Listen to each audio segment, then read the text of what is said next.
It's me, Pamela, on my YouTube. Yo, no, Pamela Market Wealth and Lifestyle. So basically, I normally talk about my lifestyle, on this channel, everything that I do every day. So my cousin Mokgadi is almost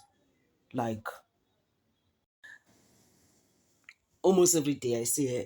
We're always hanging together. She's been my friend since we were born. Yeah, I'm a year older than her. We do almost, she's like one of my best friends basically. So ENCA came to interview her. I was there. I was doing almost like the same thing they were doing. I was just like, I know I'm a lot, but it's not the first time. Even when we had like a Mandela Day in Sentin, TV was there, I was there. So I'm just like, you know yeah, she's the most giving person. Oh, I love her to bits. Every time when she goes overseas, last year she went to Rome. Actually, for the past 2 years, she went to Rome. She bought me 2 bags for my birthday in 2022 and 2023. She bought me really, really nice bags. Oh my word. So she's award winning chef. More and Mac and Bean, the menu, her face is there. Gim Tandan, she's one of my inspirations, and I look up to her. Thank you so much, guys. Nancy video yake. Welcome to the bookshelf. We're extremely excited to profile one of South Africa's most bankable food experts when it comes to indigenous plant knowledge and also how she's flying the flag on sustainable food production and healthy living. We have award-winning chef Mokgadi Itsweng. Thank you for joining us. Really, really congratulations are in order on finally producing and launching the book. What took you so long? Oh, this book was really, for me, was a journey. I couldn't just come out with a book just for the sake of having a book. I had been asked for years to do a book because when I was food editor at True Love, I already had the material, but I needed to have something to say because for me, a book is a platform to educate. So is was my gift because I went through something and I needed to tell that story that brought me to a place where I came up with a sustainable way of life. Yes, and it's that authenticity that resonates with the world over. I mean, you're a keynote speaker in many of the agro processing or even culinary spaces. COP28, for example, you're one of the voices of reason that says, we need to be cognizant of what we're doing to the environment and also preserving our own knowledge systems. Yes. So I'm going to cut into how your relationship with food started. Not only as a premature baby, and your mother having to compensate. Yeah. Yes. So I grew up in Durban. My mom was from KZN, Mlazi, and my dad, they met in Durban and they fell in love and they had me. I was the first baby. And I grew up in a situation, I was 6 months premature. So 3 months premature. So I was born at 6 months. And because I was so tiny, my mom overfed me just to keep me alive. I think at the time, remember how it was? It was like, you must feed them. Otherwise, that they need to gain that weight because I was so premature. And I think my relationship with food started then because they overfed me, so I was quite chubby as a baby. But as I got older, I hated food, I hated eating. I was very, very fussy eater. So they called me Mansarana. So I hated vegetables. I hated anything that looked like a vegetable. And so my mom would come up with ways to hide these vegetables and put them in my meals. But I was a skinny kid. So my relationship with the food was an on and off love hate relationship. And obviously in my teens, same got to be a grown adult and I was living alone, and only then did I realize I need to cook for myself. And fortunately, my mom being such a strong influence in my life, and my grandmothers, I knew how to cook and I knew what to cook. So my relationship with food has really been like crazy. And then lo and behold, I ended up having a job as a food editor for True Love magazine. And again, my relationship with food there was like at its highest point, I guess. I love what you say about your mother's cooking and with you being in the background, that it was always a production. In Yes. other words, there was color, flavor, aroma. Yeah. So you take us through that journey, your childhood memories in the book as well. Yes. So my childhood memories. I mean, my parents were community leaders for my mom. So we were always entertaining. My parents were always having parties. She was always cooking up a storm, and like it was always a production. I'm telling you, there was always someone chopping something, and I was always the one chopping, either grinding on some garlic and ginger, because my mom's cooking was very much influenced by how she was raised. Her grandmother who was Indian, so brought in that spices, so she knew how to mix the spices and all that. So I would always be the one in the back, me, my cousin, my sister were always chopping up the onions. We were always the sous chef. I was preparing with her. And it was always a production because there was always some function or a Sunday lunch or a Christmas lunch, or it was always a production with my mom. So that influenced me in terms of production, of putting the food together and making it into a production. Yeah. But my two grandmothers, are the ones who really influenced me in terms of the kinds of food I would end up eating and I would end up putting in my book. Because my one grandmother was a chef in, well, they were called Womatanda Kitchen. She was a cook at a Durban hotel. And she would come back with leftovers from the hotel. It was always like tiny, small, little decorated sandwiches, cucumber sandwiches, and all these amazing things that I wouldn't know how to eat. I wouldn't even imagine growing up in the township. So she opened us up to that world of, insy bincy, beautiful food. Yes. Now, Yes. in terms of the culture as well, from your paternal grandmother's Yes. side, where you had to be almost inducted into Yes. understanding what the Beni culture is, how you carry yourself, what kind of foods, and Yes. that you also would prepare. Talk us through that. So my grandmother, like I explained, my maternal grandmother was the chef, and my paternal grandmother was a farmer, was an indigenous farmer. So that for them, women in those eight in that period, she was very rural. So women in the period, their lives revolved around mashemu, which is chemu, which is your garden. So their garden is that was their job. They'd wake up in the morning, take their babies on their back, go to Kochemu and be there the whole day, come back in the evening, and that was their work. And they would get there and they would do whatever needs the garden needed, and that was the family garden, and they grow food there. So I became so my grandmother, although she was staying for Mamelodi, she still kept those traditions. So she had a little chimo just outside Mamelodi that we would walk kilometers and kilometers to get to, like crack of dawn, so that we get there and then we start our day. And I would do that with her on the weekends. I went to stay with her because, again, as Muluveri girl, I needed to learn the culture, and it's part of the, like your first girl. That's what you do with them. You take them to your mom and live with your mom for a year or so. So my grandmother was a very big influence in my life and what I eat, because her food, she always grew her own food. We never bought anything. It was always grown from her garden to the pot to the plate, and I'd watch her do that over and over. I'd help her, and so that was the one big influence in my life. All right, so in the coming segments, we'll delve into your favorite dishes, Yes. and then you can talk us through Tsimuya, how your Yes. garden and the herbs as well, in us learning better how to look Yes. after ourselves and live a healthy lifestyle. So do stay with us here. We have Mokgadi Itsweng, award-winning restaurateur, an author, and speaker as well. Stay with us. Cool. We're out here with award-winning chef Mokgadi Itsweng on her beautiful book. It's called Vegelicious. So the smoke that you're seeing here is from Imperial Polish. She tells us this is part of the infusion of the wild mushrooms. Explain to us what this recipe is about. So we're going to smoke our mushrooms with impepo, and what the impepo does is that it brings in, it adds another layer of flavor to the mushrooms. There's nothing as delicious as a smoked vegetable, and I love using impepo because it's our indigenous herb, but also it's got healing properties. It's great for our stomachs, it's great for our digestive system. It's also just very delicious. So I've just put my mushrooms in there. This is my hack on how to smoke if you don't have a smoker. In the oven, just burn the pepper, and then put it at the bottom. Put your vegetables or whatever vegetables on top, and then close it in.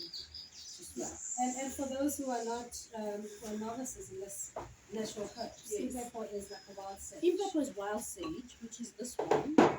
So there's different kinds of impepo. This one is the water impepo. So impepo, it grows normally close to the water, close to the rivers. But there's also impepo yentaba, the one that grows into the on the mountains. There's quite a lot of that.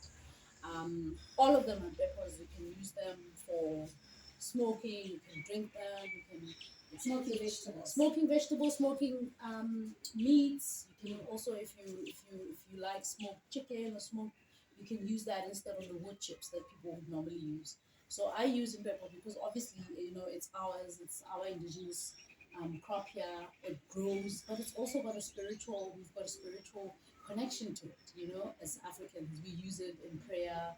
We use it in a lot of things. Okay, so you talk about the importance of planning, knowing what you have in your inventory, in your pantry, so that it's wasteless Yes. consumption, and knowing what to purchase when you go to the store. You grow your own herbs, and you've laid it out here. You normally dry them. I normally dry them. I normally get a whole lot of herbs. I love herbs. So I've got my little herb governor up there. And during the seasons, I'll grow obviously the different herbs that grow in the season. But I've got rosemary here, which I'm drying. And drying your herbs actually gives them longevity. Because sometimes, you buy a whole lot of herbs and within 2 days they are rotting in your fridge. You have to throw them out. First day I get them, I just literally rinse them, and then I just put them out here in these bowls, and I let them dry for like 3 4 days, and then I keep them in jars like this. I keep them in big jars in my kitchen, and when I need them, they're there. Yeah.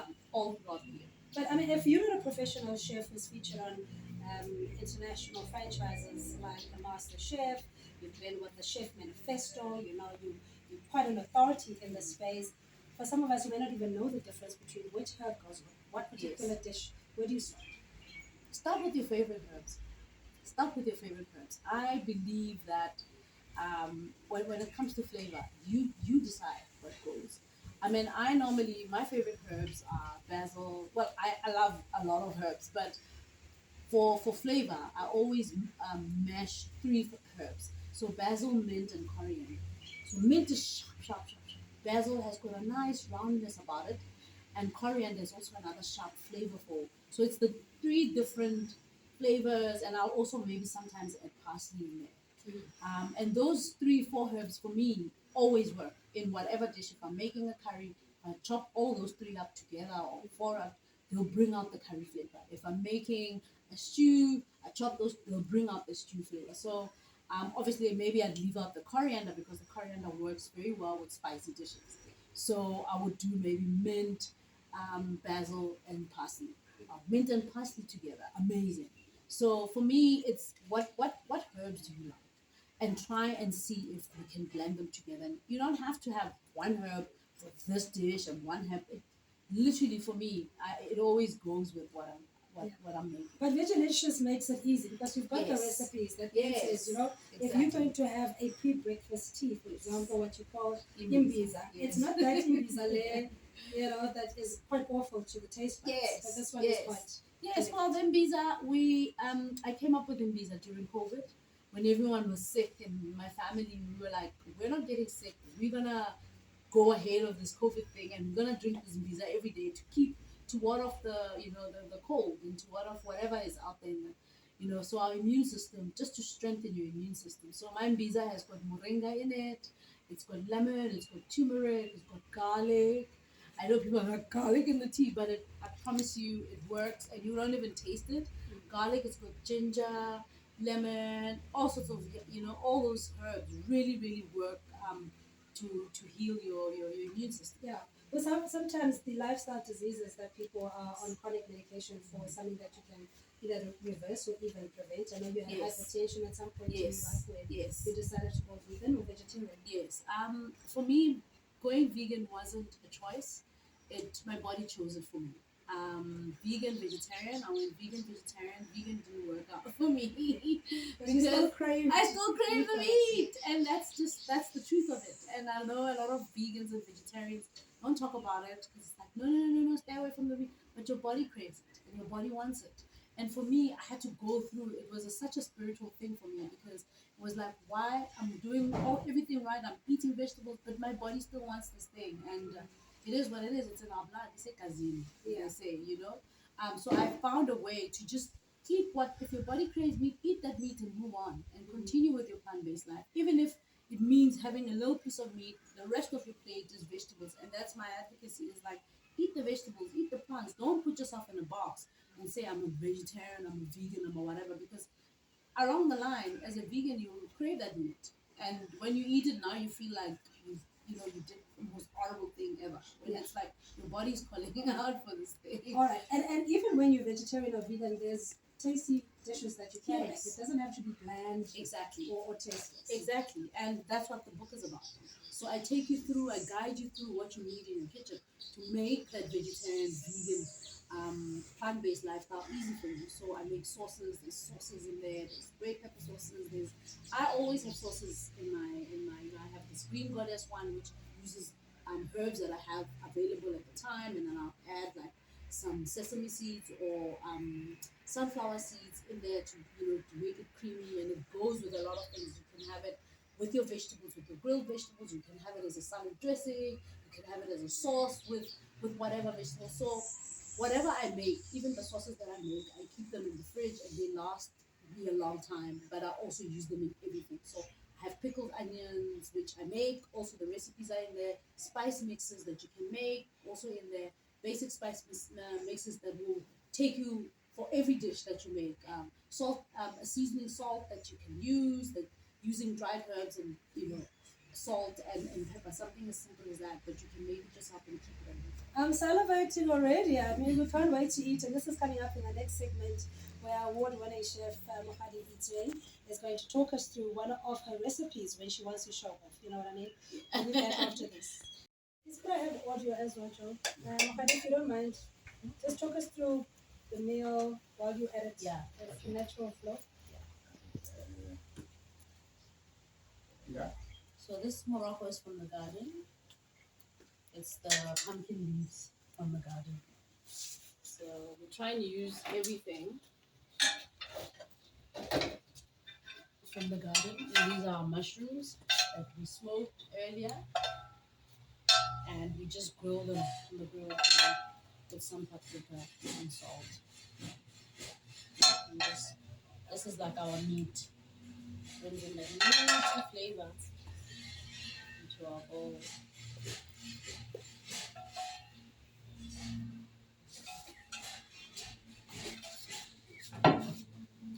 So we're back, and this time around we actually get to see Mokgadi in action. Obviously, you work in bigger kitchens internationally with the restaurant in Dubai, and the collaboration that you've also had with Mug and Bean.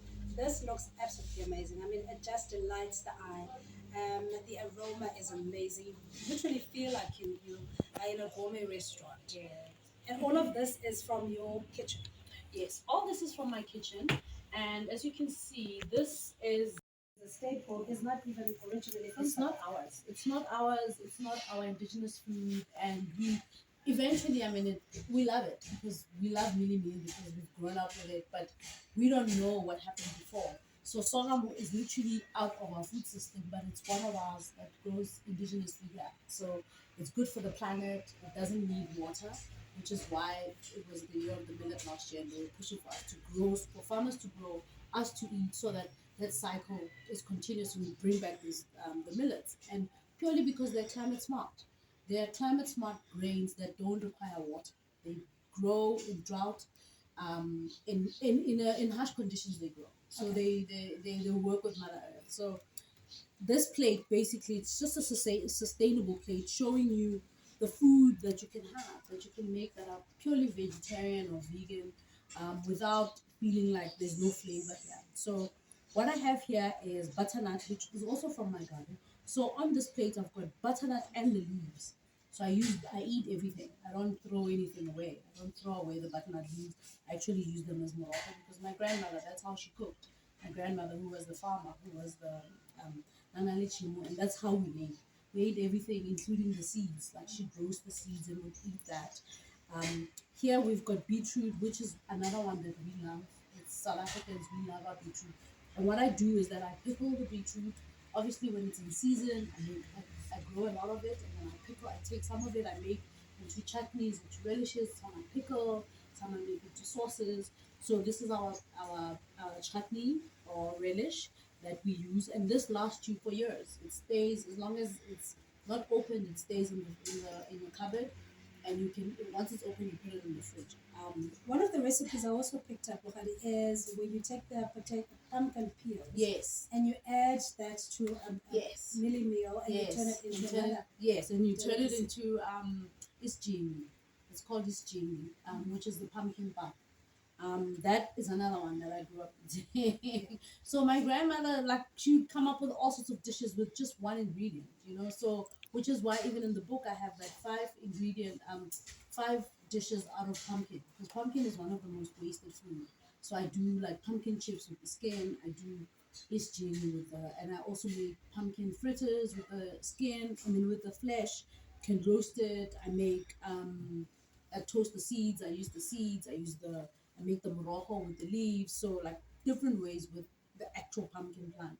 And then we also have here beans, which are like one of my favorite things. Also food for the future, because beans are great for the planet. They add nitrogen to the soil, which actually grow and help to nourish the earth, which has mostly been depleted by monoculture farming, which is what we've been doing.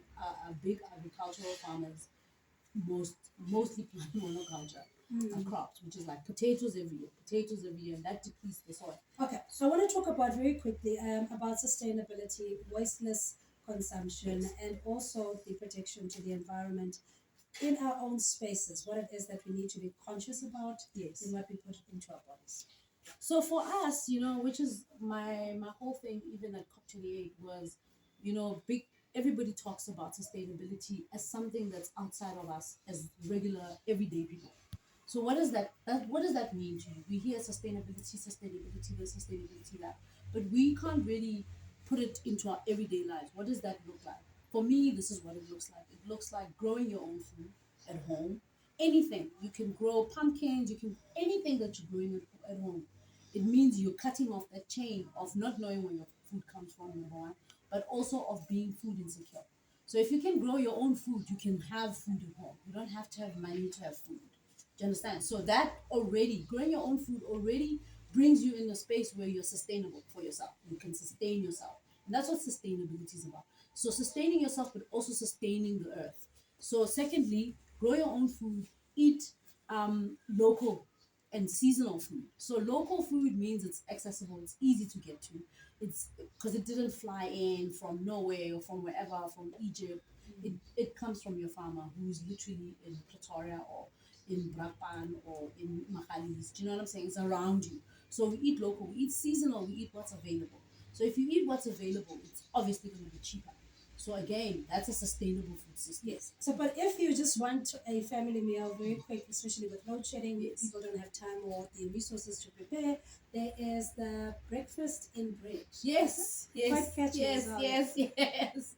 So I've got quick and easy recipes in there also. Obviously, I've got the long-winded ones, slow food, the sorghums, the ones that you. This would be your Sunday plate, literally, because you don't have people. Most people won't have time to make all this in one day or whatever, or in like an hour.